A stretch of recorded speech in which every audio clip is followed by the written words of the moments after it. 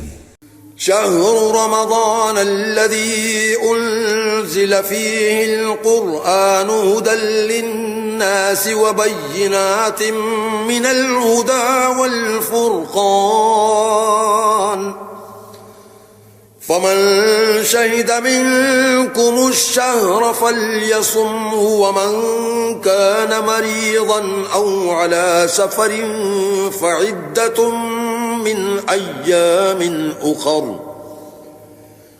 يريد الله بكم اليسر ولا يريد بكم العسر ولتكملوا العدة ولتكبروا الله على ما هداكم ولعلكم تشكرون.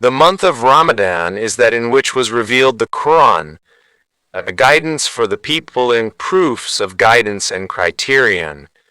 So whoever sights the new moon of the month, let him fast it, and whoever is ill or on a journey, then an equal number of other days. Allah intends for you ease and does not intend for you hardship and wants for you to complete the period and to glorify Allah for that to which He has guided you, and perhaps you will be grateful.